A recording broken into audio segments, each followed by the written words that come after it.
우리가 지난주에는 두려움을 극복하는 믿음에 대해서 함께 말씀을 나눴습니다. 그래서 우리에게 사실 가장 중요한 것이 믿음입니다. 믿음이 없다라고 한다면 우리가 이곳에 나와서 예배를 하지 않겠죠. 그런데 하나님을 믿는 믿음이 있기 때문에 우리가 이곳에 나와 있거든요. 그래서 두려움을 극복하는 믿음, 매우 중요한 믿음입니다. 또 하나의 중요한 믿음이 있는데 오늘 말씀을 나누고자 하는 흔들리지 않는 믿음입니다. 사람이 살아감에 있어서 어떠한 일이 있을 때마다 이 흔들리고 저리 흔들리고 하면 중심을 잡고 무슨 일을 성취해 나가기가 매우 힘들죠. 이와 같이 믿음 생활을 함에 있어서도 믿음이 있기는 있는데 이 사람이 이 말하면 일이 흔들리고 이 사람이 이 말하면 일이 흔들리고 그 흔들리는 믿음을 가지고 있다라고 한다면 우리가 어찌 하나님의 일을 중심을 잡고 해나갈 수 있겠습니까? 그래서 우리에게 필요한 믿음이 있는데 바로 이 믿음이 흔들리지 않는 믿음이에요. 한번 하나님을 섬기고 하나님의 일을 하면서 나감에 있어서 절대로 좌로나 우로나 치우치지 않고 흔들리지 않는 믿음으로 나가는 것이 너무나도 중요합니다. 더군다나 우리 교회와 같이 이제 시작되어서 함께 교회를 만들어 나가는 중에 있는 이 교회의 담임 목사는 또 이 교회에 출석하며 함께 교회를 세워나가는 성도라고 한다면 더더군다나 필요한 것이 바로 흔들리지 않는 믿음입니다. 얼마나 흔들릴 일이 많습니까? 여기에서 이렇게 하다가는 안 되니까 이렇게 좀 해봐. 여기에서 이렇게 하면 안 되니까 이렇게 좀 해봐. 라고 하는 목소리들이 얼마나 많습니까? 그런데 여기서 이 사람이 이 말할 때 그렇게 해야 되나? 여기서 이 사람이 이 말할 때 그렇게 해야 되나? 라고 한다면 그 일을 할 수도 없을 뿐더러 중심을 잡고 나아갈 수가 없을 것입니다. 그래서 더더욱 우리가 흔들리지 않는 믿음을 갖기 위해서 말씀을 의지하는 거예요. 사람들의 목소리에 청종하는 것이 아니라 하나님의 말씀에 청종하는 거예요.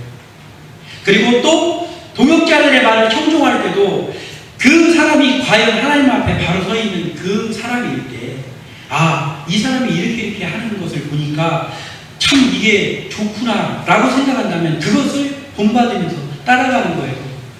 그렇지만 이 사람 저 사람 말하는 목소리에 다 귀를 기울여서는 아무것도 할 수 없다는 것이죠.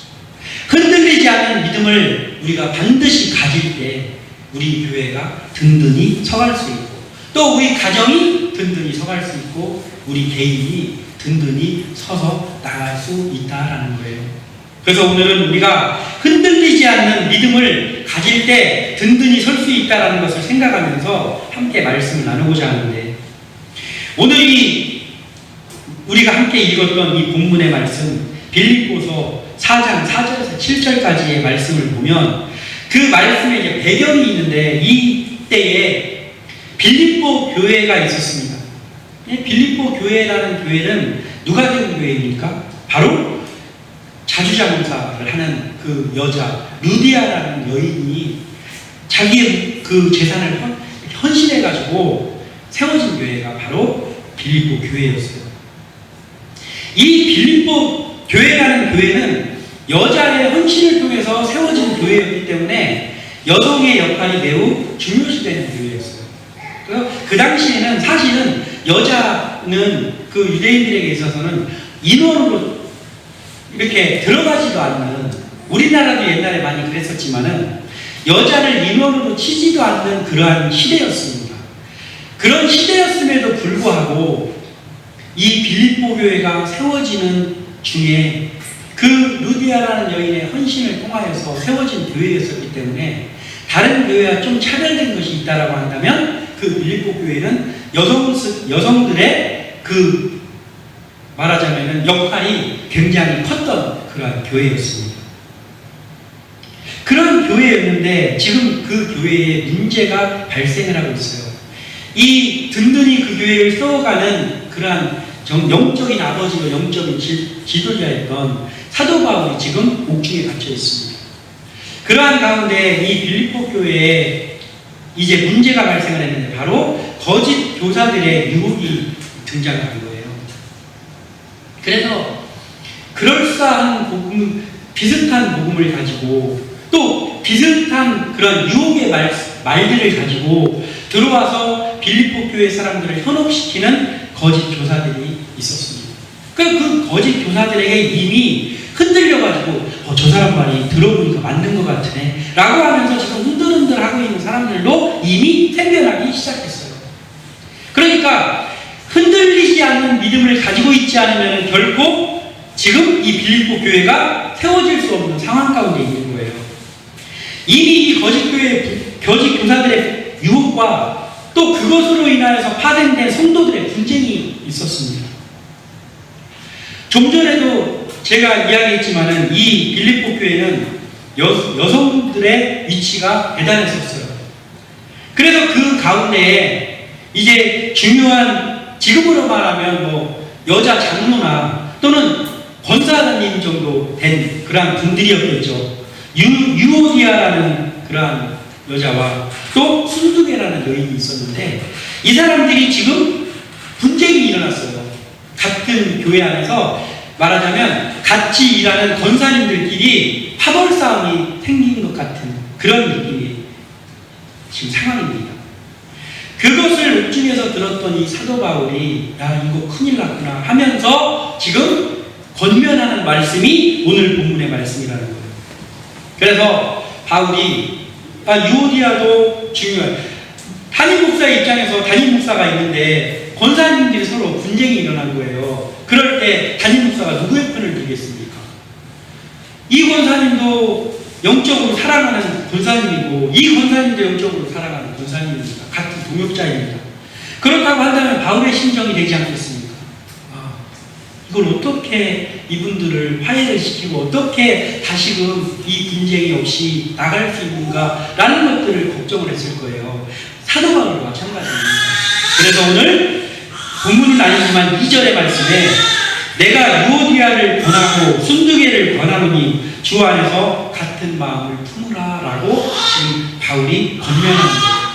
또한 이제 이 사람들만 같은 마음을 품으면 되는 것이 아니라 다른 성도들도 있잖아요. 그래서 그 다른 성도들에게도 이렇게 말합니다. 3절에 또 참으로 나와 멍에를 같이 한 네게 구하노니 복음에 나와 함께 힘쓰던 저 여인들을 돕고 또한 글레멘도와 그 외에 나의 동역자들을 도우라. 그 이름들이 생명책에 있느니라 라고 기록하고 있습니다.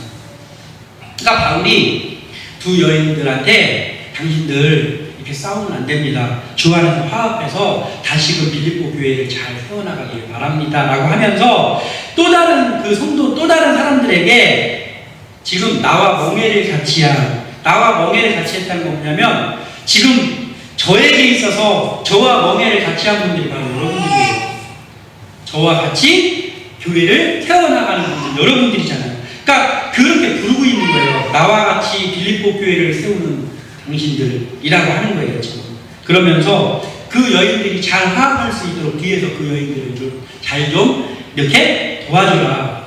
그리고 또 다른 사람들의 글레멘드와 그 외의 동역자들을 대면서 그들의 이름이 생명책에 있느니다라고 하는 거예요. 그러니까 그 말은 뭐냐면 우리가 다 이미 하나님의 자녀가 된 천국을 소유하는 사람들이지 않느냐. 그러니까 그러한 사람들끼리 합력해서 선을 이루면서 나가라라고 지금 바울이 이야기하는 거예요.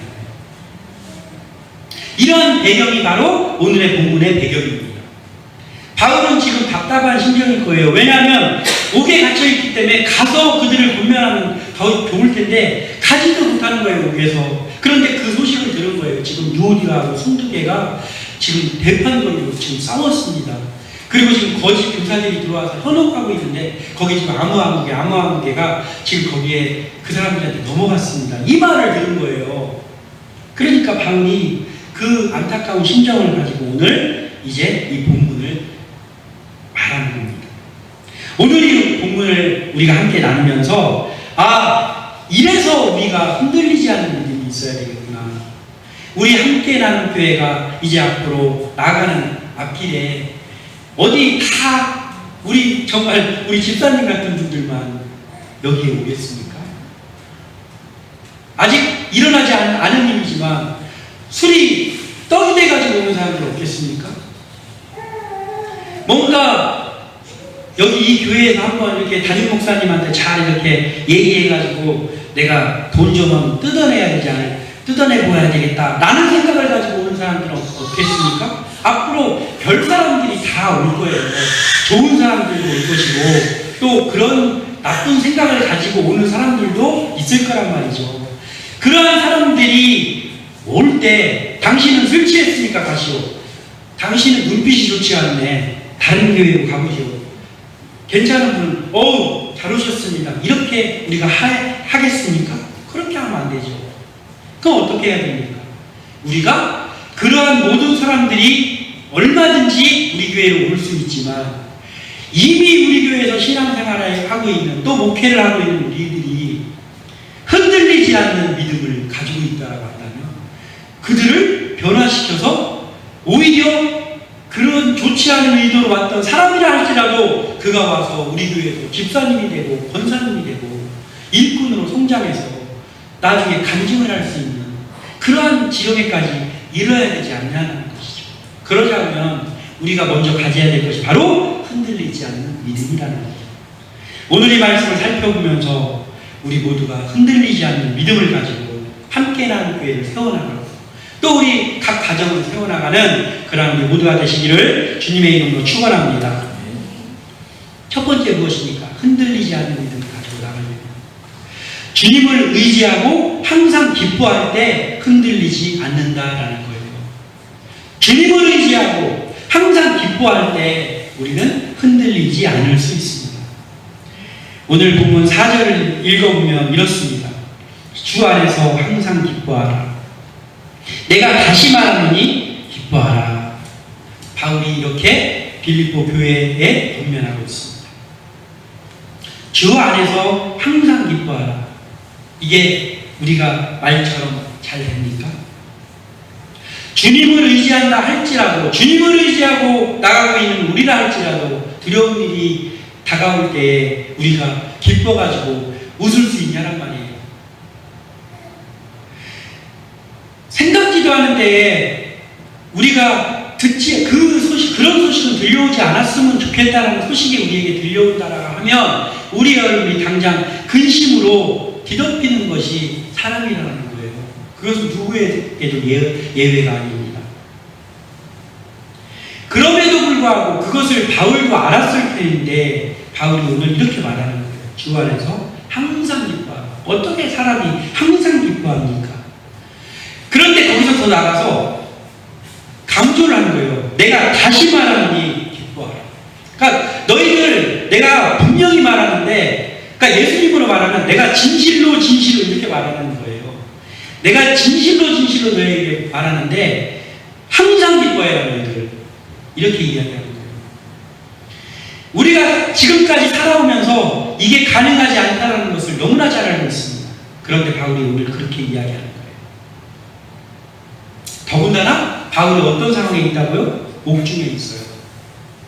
감옥에 있는 사람이 그 얘기하면 우리가 어떻게 하겠습니까? 너나 잘하세요. 야, 네가 지금 감옥에 갇혀 있는데 그게 말이냐? 막걸리냐? 이렇게 이야기하지 않겠습니까? 옥중에 있기에 기뻐할 수 없는 환경에 있는 바울의 말이란 말이에요. 그럼 바울이 왜 그 말을 하고 있습니까?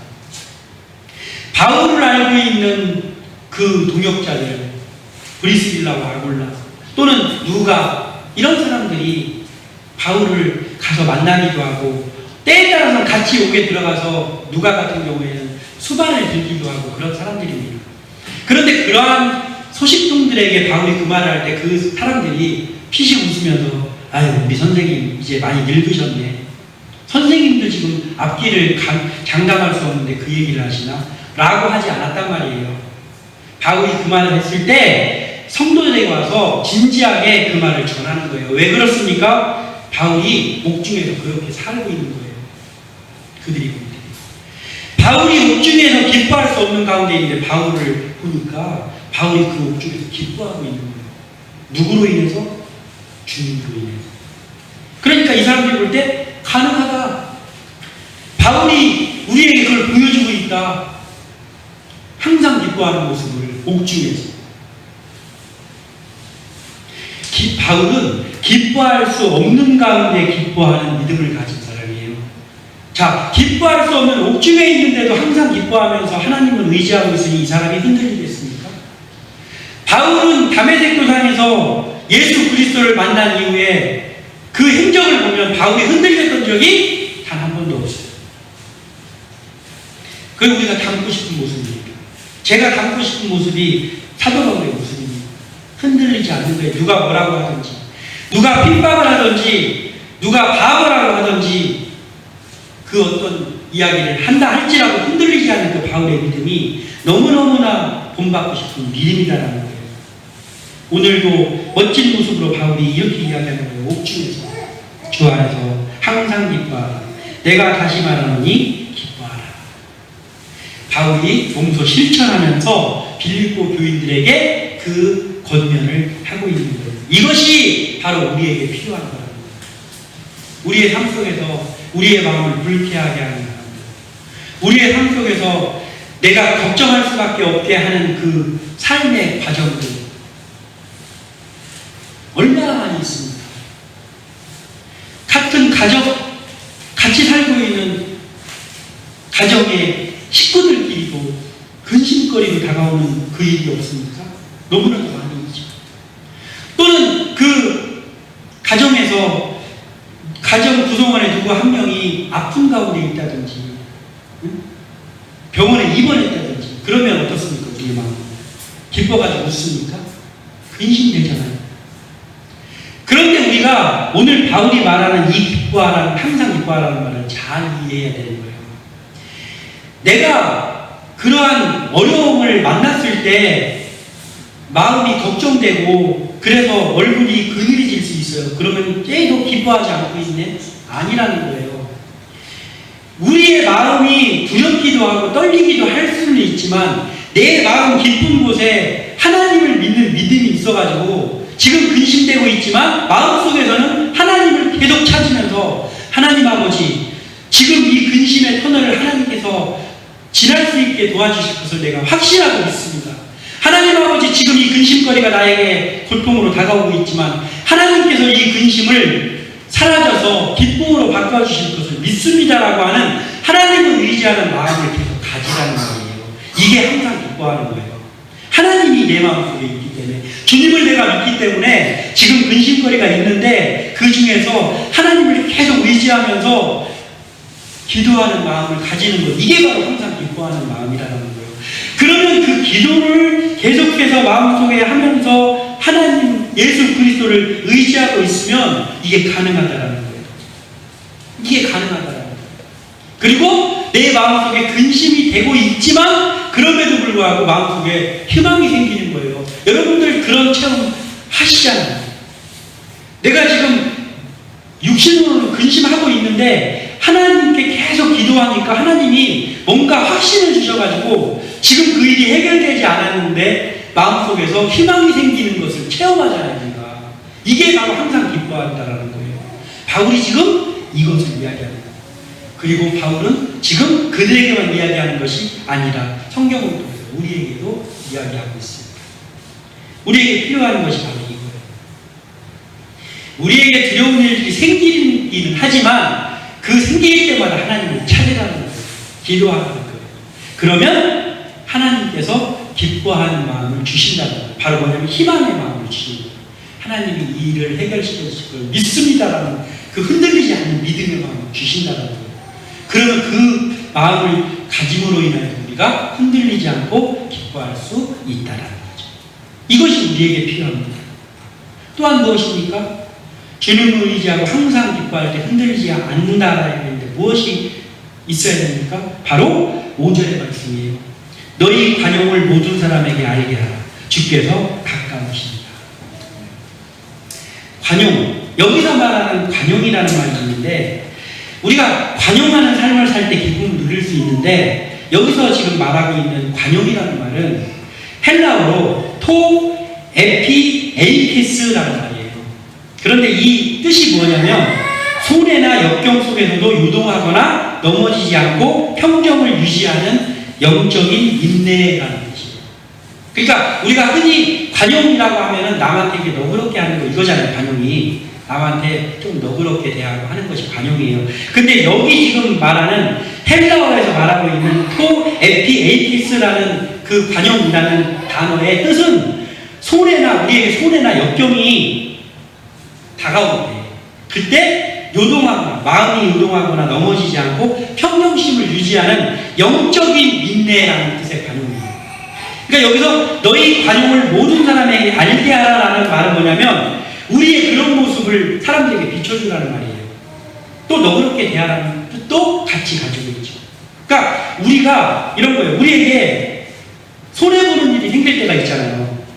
나는 잘 열심히 하려고 했는데 다른 사람이 나를 음해하거나 나를 막 어떻게 막 이렇게 해가지고 재산적인 손해를 본다거나, 또는 내 자리가 위태해진다거나, 또는 내가 좀 약간 사람들에게 우습게 보이게 된다거나, 이러한 손해가 날 때, 역경이 날 때가 있잖아요. 그럴 때 전전긍긍하는 모습을 보이지 말라는 거예요. 그때 요동하거나 넘어지지 않고 평정심을 유지하는 영적인 인내를 가지라는 거예요. 그러면 어떻게 되겠어요? 기뻐할 수 있지. 지금 그런 것 때문에 손해가 나고는 있지만 내 마음속에 하나님으로 인해서 영적인 인내가 내 마음속에 생겼기 때문에 거기서 오는 잔잔함이 생겨난다는 거예요. 사람의 눈으로 바라보면 그런 일이 어떻게 사람한테 가능하냐고 할 수 있지만, 영적인 눈으로 바라보면 가능하다라는 거예요. 아, 저 사람이 어떻게 저렇게 근심도 저 사람 많고 저 사람 돈도 별로 없어서 가난하게 살고 있는데, 저 사람 지금 되게 뭔가 위태위태한 그런 지금 지경 속에 놓여 있는데, 그런데도 그 사람이 평정심을 유지하는 사람을 보잖아요. 우리가 보게 되잖아요. 가끔 가다가. 저 사람 배이 없어서, 속이 없어서 그런 게 아니란 말이에요. 그리고 저 사람 분명히 속으로는 걱정되는데 지금 안 그런 척 하고 있을 거예요. 그게 육신적인 눈에서 맞단 말이에요. 그렇지만 영적으로 든든히 서 있는 사람이라고 한다면 그게 가능하다는 얘기예요. 그 대표적인 인물이 누구입니까? 바울이 그게 가능한 인물이었습니다. 그러면 우리는 어떨까요? 우리도 가능할 수 있다라는 거예요. 이 관용의 마음을 우리가 가질 수 있다라는 거예요. 언제 그게 가능합니까? 주님을 의지하고 나갈 때. 바로 오늘 우리와 같은, 이렇게 개척교회를 섬기고 있는 우리와 같은 사람들에게 너무나도 필요한 덕목이 바로 이 덕목이라는 거죠. 이것이 우리에게 있어야 된다는 것을 우리가 알고 나가는 우리 성도들 되시기를 주님의 이름으로 축원합니다. 두 번째로 보십니다. 염려를 기도로 바꿀 때 흔들리지 않을 수 있다는 거예요. 염려를 기도로 바꿀 때. 우리가 그 명량이라는 영화 있잖아요. 명량이라는 영화에서 그 비슷한 말이 나옵니다. 그 아들이, 이순신의 아들이, 아버지 우리 지금 배도 몇점 있지도 않고 적들은 지금 엄청난 숫자가 쳐들어오고 있는데 아버지 어떻게 하시려고 합니까? 그랬더니 이 두려움을 바꿀 수만 있다면 우리가 승리할 수 있다. 그리고 그는 하나님을 믿는 사람도 아니었어요. 그런데 어떻게 했습니까? 승리했잖아요. 우리 역사에 그게 기록되어 있잖아요. 그 두려움, 염려 마찬가지잖아요. 그 두려움을 바꿔서 역이용했더니 승리를 누린 게 명량에서 나오잖아요. 지금 오늘 그런 거예요. 우리가 염려되는 마음이 있잖아요. 그 염려를 기도로 바꿀 수만 있다면 흔들리지 않는 믿음으로 성장할 수 있다는 거예요. 자, 우리가 너무 무사태평해요. 우리는 집도 재정적으로 가난하지도 않아요. 그래서 직장생활을 하고 있는데, 직장생활 지금 이렇게 하고는 있는데요. 저희는 뭐 이 직장생활 그만둔다고 해도 뭐 이렇게 재정적으로는 뭐 괜찮습니다. 이런 사람들 기도하겠습니까? 기도 안 하죠. 기도할 필요가 없는데. 염려가 너무 없어. 그래서 그냥 순탄하게 살아가는 사람들이 있다고 합시다. 그러면 정말 저분은 참 축복 맞습니다. 그러나 그게 축복이기도 하지만 꼭 축복만이라고 볼 수는 없어요. 왜냐하면 그가 하나님을 의지할 명분이 없는 거예요. 걱정거리가 없으니까. 그러니까 그냥 교회도 다니고 잔잔하게 할 수는 있지만 왠지 모르게 뜨거운 믿음이 없어. 그런데 하나님께는 우리에게 염려거리를 주셨습니다. 너무나 고통스럽죠. 되도록이면 일평생에 살면서 안 왔으면 좋겠다 하는 것 중에 하나가 염려 아닙니까? 그런데 왜 이렇게 염려는 늘 다가옵니까? 그러면 하나님은 왜 이렇게 하나님만 의지하고 있는 나에게 염려거리가, 이 염려거리 해결되면 또 다른 염려거리가 오고 그거 해결되면 또 다른 염려거리가 오지? 왜 그렇습니까? 하나님께서 우리를 사랑하시기 때문이에요. 그 염려 속에서 우리가 염려를 하고 그 염려 때문에 우리의 심령이 썩어 들어간다면 우리는 실패자가 되는 거예요. 그런데 하나님을 믿음에도 불구하고 그 염려거리가 수없이 다가왔더니 그 염려 때문에 우리가 기도를 하게 된다.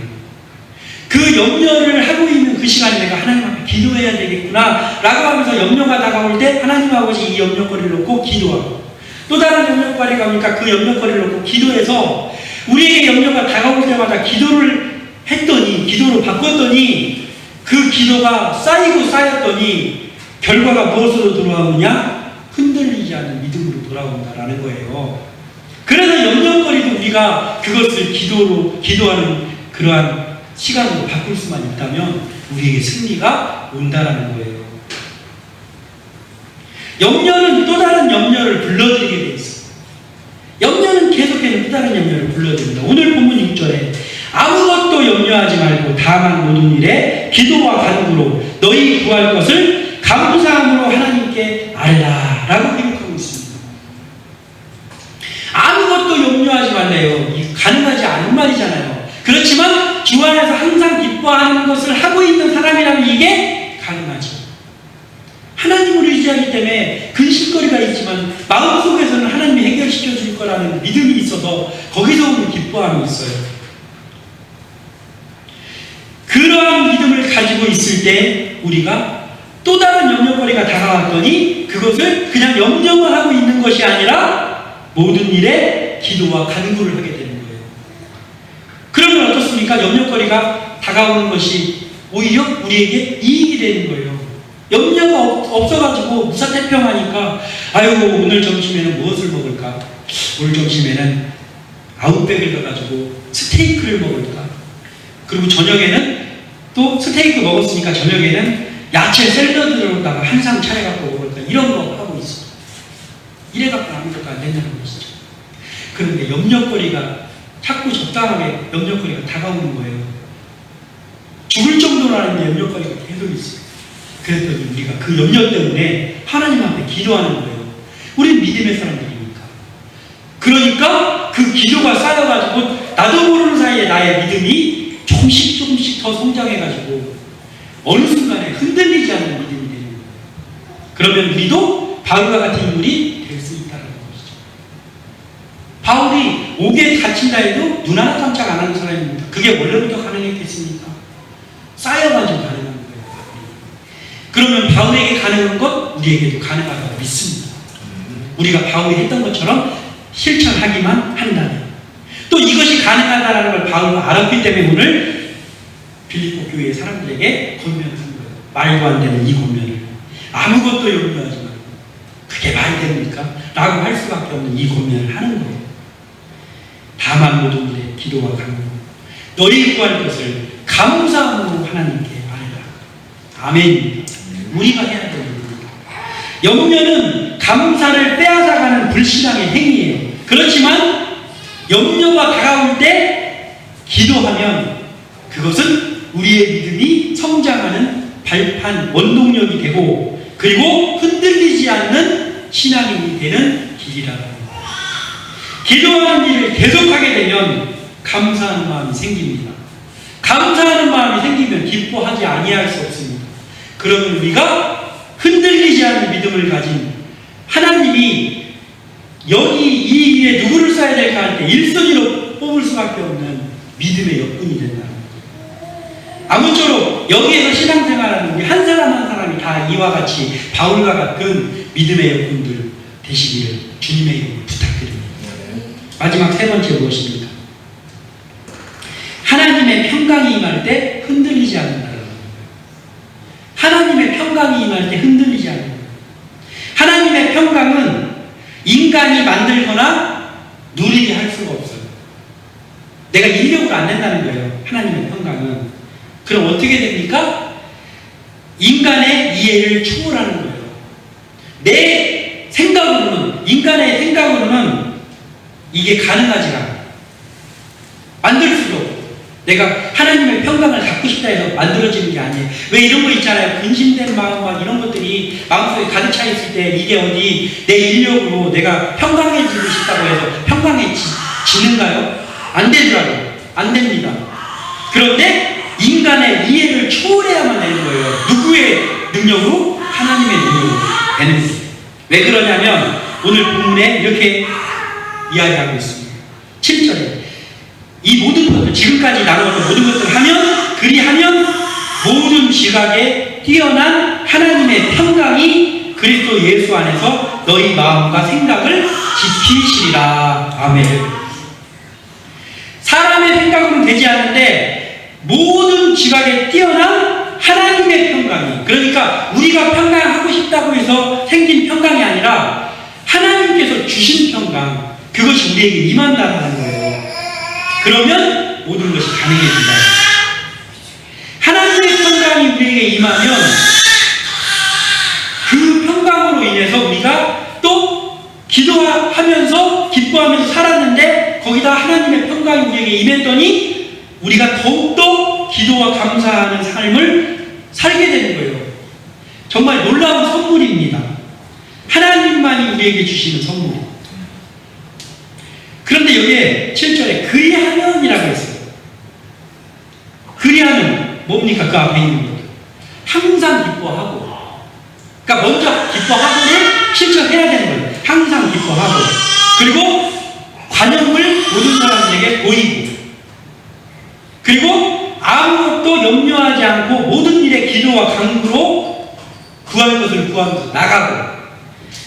이것부터 하면이에요. 이것부터 하면. 그리하면 그러면 어떻게 된다고요? 모든 지각에 뛰어난 하나님의 평강이 그리스도 예수 안에서 너희의 마음과 생각을 지키시리라. 이 말 다른 말로 바꾸면 무엇입니까? 성령이 우리 속에서 역사하신다라는 거예요. 그러니까 우리가 하나님 저 믿음이 약해서 저 어떻게 막 불안해서 살 수가 없습니다. 저를 도와주세요 하면서 막 기도해요. 그랬더니 하나님께서 기뻐하는 마음 주셨어요. 하나님 아버지, 제가 염려거리 때문에 지금 그래서 제가 염려하는 시간에 기도하려고 여기 왔습니다. 하나님 하면서 기도했어요. 그랬더니 그렇게 하고 났더니 그때 비로소 하나님께서 우리에게 평강을 주시는 거예요. 평강이 왜 옵니까? 성령께서 우리 속에 내주하신다는 증거입니다. 그래서 우리 속에 평강이 왔더니 우리의 마음과 생각이 우리로서는 주체할 수 없는 상황에 있는데도 불구하고 잔잔한 호수가 된다는 거예요. 바울이 그런 사람이었습니다. 그리고 그 바울이 지금 빌립보 교회뿐만 아니라 이 말씀을 읽고 있는 우리에게 여전히 권면하고 있습니다. 그럼 우리 실천하기만 하면 되는 거예요. 하나님의 평강은 기도와 감사로 살 때 임하는 하나님의 선물이라는 거예요. 하나님이 우리 마음과 생각을 지키실 때 비로소 우리는 전혀 요동치거나 흔들리지 않을 수 있다는 거예요. 아직까지 우리가 완벽하게 그런 것들이 되는 사람들이 아니고 목사인 저조차도 근심거리가 다가오면 순간 근심할 때가 있습니다. 근심할 때가 있어요. 그래서 제가 원래 여기 이게 교회를 이렇게 해놓고 이 말씀처럼 뭔가 이렇게 마음이 불안해지는 일들이 생긴다거나 무엇이 필요한데 물질이 없다거나 어떤 관계의 문제들이 생긴다거나 라고 하면 그러면 근심이 되잖아요. 그럴 때 앞에 가서 여기 의자에 앉아서 기도했습니다. 기도를 했었는데 하나님께서 뭐 여기서 기도하고 밖에서 기도하고 다 들으시죠. 그러나 좀 더 집중해서 기도하려고 하다 보니까 생각을 해보니까 옛날에는 강대상 뒤에 이렇게 목사님들이 새벽 기도 때 강대상 뒤에서 기도하잖아요. 여기 신발을 신고 올라오는 데기 때문에 그 생각을 안 하고 있다가 여기다 이렇게 장판을 깔았더니 여기다 이렇게 놨어요. 좀 더 집중해서 기도하려고 이렇게 만들어 놓은 거예요. 그렇게 만들어 놓으니까 기도할 일이 더 많이 생기죠. 왜냐하면 동기부여가 되잖아요. 그래서 우리가 기도를 하기 위해서는 나만의 어떤 공간을 만들어 놓는 게 좋습니다. 나만 있을 수 있는 어떤 공간에서 내가 여기에 앉으면 기도하게 된다라는 어떤 것이 있으면 더 동기부여가 돼서 기도할 수 있어요. 특히나 근심이 다가오거나 뭔가 내가 마음이 퍽퍽하거나 할 때 하나님과 1대1로 기도할 수 있는 공간, 나만의 공간, 그것이 내 방이든 또는 내 직장에 있는 어떠한 나만 일할 수 있는 공간이든 또는 너무나 바쁘게 일하는 사람이라 전철을 타고 버스를 타고 이동해야 되는 사람인데 나는 버스를 타고 전철을 타고 1시간 동안 이동해야 되는 직장에 다니고 있는데 그 직장에서 직장 생활하고 집에 오면 녹초가 돼서 씻고 자기가 바쁜 사람이에요. 그러면 그 버스 안, 그 전철 안에 1시간 동안에 그 앉아있는 그곳이 나의 기도의 처소로 만들면 얼마든지 기도의 처소로 만들 수 있습니다. 나는 시간이 바빠가지고 기도할 시간이 없어가지고 못했어요. 천만의 말씀, 핑계 중에 그런 핑계가 없습니다. 나만의 공간을 만들어 놓고 나만이 기도할 수 있는 그것을 내가 만들어 놓으면 그것 때문에 기도하게 되더라는 거예요. 그래서 생각해보니까 저도 이 자리를 만들어 놓고 나서 훨씬 많이 기도하는 거예요. 왜냐하면 기도할 자리가 있습니다. 그러면 어떻게 된다고? 하나님의 평강이 임하는 거예요. 처음에는 근심됐던 것들이 점점 마음이 평안해지면서 하나님의 평강이 임하면 그러면 두려운 마음이 사라집니다. 또 두려운 마음이 옵니까? 또 염려가 옵니까? 또 그 방법을 하는 거예요. 그러면서 우리는 점차 흔들리지 않는 믿음의 사람이 되는 거예요. 이것이 바로 우리에게 필요한 믿음이다라는 거예요. 바울이 그것을 철저하게 실천하면서 권면을 했고 그렇게 나아갈 때만이 빌립보 교회가 바로 세워질 수 있다라는 전제하에 바울이 오늘 한 권면입니다. 오늘 우리 빌립보 교회와 같은 함께 나는 교회에 바울이 던지는 메시지이기도 합니다. 아무쪼록 오늘 나눈 이 말씀을 함께 실천하면서 우리 함께 나는 교회가 분쟁이 없는 교회, 다 같이 하나가 되어서 함께 나누며 나가는 교회, 그리고 바람직한 교회의 삶으로 전진해 나가는 그러한 교회 되시기를 주님의 이름으로 축원합니다. 기도합니다.